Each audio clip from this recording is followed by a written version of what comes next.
नमस्कार, मेरा नाम ओमकार साळुंके। मैं कक्षा 10वीं में पढ़ता हूँ और जिजा का एक उपक्रम है व्याकरण पर अपूर्ण वर्तमान काल, पूर्ण वर्तमान काल और सामान्य वर्तमान काल। इसके वाक्य और एक उदाहरण देकर एक वीडियो तैयार कीजिए। तो मैं ये उपक्रम कर रहा हूँ। तो मैं आपको एक सामान्य वर्तमान काल का उदाहरण बताता हूँ। पक्षी आसमान में उड़ते हैं। तो इसका एक उदाहरण मैं आपको बता। तो अभी आपने उदाहरण देखा। तो मैं आपको एक दूसरा वाक्य बताता हूँ। टीवी देखता है। तो मैं आपको इसका उदाहरण बताता हूँ। तो अभी आपने दूसरा वाक्य का उदाहरण देखा। तो मैं आपको तीसरा वाक्य बताता हूँ। जीजा ऑनलाइन तासिके में व्याकरण पढ़ाते हैं। तो मैं आपको आपको इस वाक्य का एक उदाहरण। तो अभी तीसरा वाक्य हुआ। तो मैं आपको आप चौथा वाक्य बताता हूँ। बच्चे खिलौने से खेलते हैं। तो मैं अभी इस वाक्य का आपको एक वाक्य का आपको उदाहरण दिया। तो अभी पांचवें वाक्य पे पांचवें वाक्य से आते हैं। तो पांचवा वाक्य है पुष्पा मंदिर जाती है। अभी इसका आपको एक उदाहरण देता हूँ। सामान्य वर्तमान काल अभी खत्म हुआ है।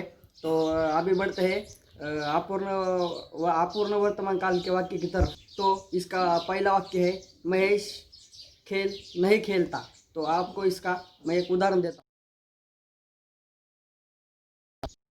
तो इस वाक्य का आपको उदाहरण दिया है। तो अभी दूसरा वाक्य है शाम अपने घर नहीं जाता। तो इसका आपको उदाहरण। तो दूसरा वाक्य का उदाहरण आपको दिया है। तो अभी तीसरे वाक्य की तरफ आते हैं। तो तीसरा वाक्य है नेहा गाना गाती है। तो मैं इसका एक आपको तीसरा वाक्य अभी हुआ है। तो अभी चौथे वाक्य की तरफ बढ़ते हैं। तो चौथा वाक्य है श्याम पतंग उड़ा रहा है। तो इसका मैं आपको एक उदाहरण देता हूँ। चौथा वाक्य का आपको मैंने उदाहरण दिया है। तो अभी पांचवें वाक्य की तरफ आते हैं। तो पांचवा वाक्य है ओमकार खाना नहीं खाता। इसका मैं आपको एक उदाहरण।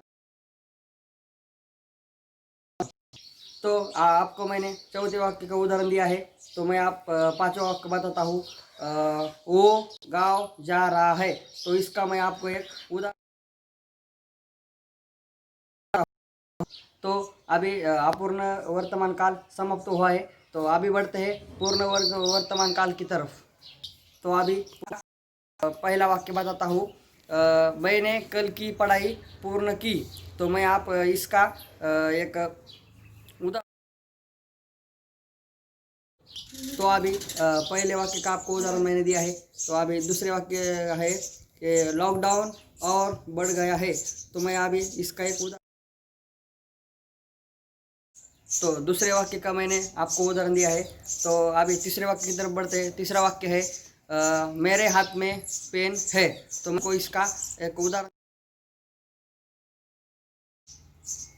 तो अभी तीसरा वाक्य का उदाहरण मैंने दिया आपको दिया है। तो चौथा वाक्य है मेरा दोस्त खेती में काम करता है। तो मैं इस वाक्य का आपको एक। तो चौथा वाक्य मैंने बताया है। तो अभी पांचवें वाक्य की तरफ आते हैं। तो पांचवा वाक्य है मैं हर विषय की पढ़ाई पूरी करता हूँ। तो मैं इसका एक आपको उदाहरण। तो मैंने अभी सभी काल के वाक्य और उसका उदाहरण दिया है। तो धन्यवाद।